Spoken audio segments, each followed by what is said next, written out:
جس دن آنکھ کھلی کہا میرے مولا تمام غلطیوں سے توبہ کرتا ہوں اور اپنے گناہوں کی معافی تجھ سے چاہتا ہوں. رحمت خداوندی جوش میں آ گئی. میرے بندے نے مجھے خدا مانا. پہلا کام خدا کا یہ ہوتا ہے کہ اس کے تمام گناہوں کو معاف فرما دیتا ہے. مؤذن پریشان ہے حی علی الصلاۃ حی علی الفلاح. 60-70 سال وہی بیچارہ مؤذن چلا رہا ہے, آواز لگا رہا ہے, وہ سن رہے ہیں, میرا انداز کر رہے ہیں, جوش میں آ گئے. ایک دن مولا تیرے دربار پہ حاضر ہو گیا. توبہ جو کچھ کیا سب غلط کیا. نہا دھو کر فجر میں پہنچ گئے. خدا کہتا ہے میں اس کے 70 سال کے گناہوں کو معاف کر دیتا ہوں. خدا ہے. مسلم تو مسلم غیر مسلم ہے, زناکاری, بدکاری, جوا, شراب کے علاوہ کوئی کام نہیں کیا. دولت کا بھی انبار تھا, دولت ہی دولت, لٹا کے بھی ختم نہیں ہوئی دولت. ایک دن بات لگ گئی کہ یہ صبح میں جو اٹھ کر ٹھنڈی میں کہتا ہے حی علی الصلاۃ, اے میرے بھگوان, اے میرے اللہ, اے میرے گاؤں, جو کچھ کیا غلط کیا تجھ کو مانتا ہوں. اشہد ان لا الہ الا اللہ و اشہد ان محمد رسول اللہ.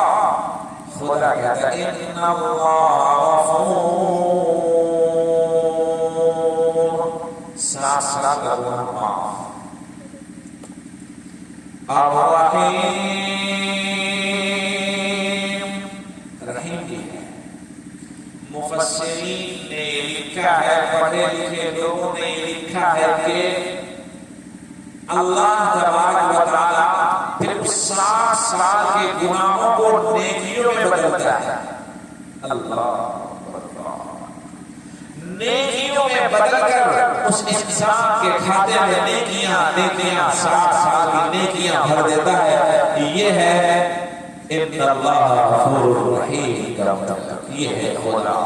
قرآن میں ایک جگہ لکھا ہے الا من تاب وآمن وعمل عملا صالحا فأولئك يبدل الله سيئاتهم حسنات. 70 سال کا سیئات حسنات میں بدل دیا گیا. غفور 70 سال کا معاف کیا, رحیم 70 سال چڑھا دیا. لہذا جتنے لوگ یہاں بیٹھے ہیں جو نمازیں چھوٹ گئیں یا ہم نے چھوڑ دی, دونوں چیزیں ہو سکتی ہیں.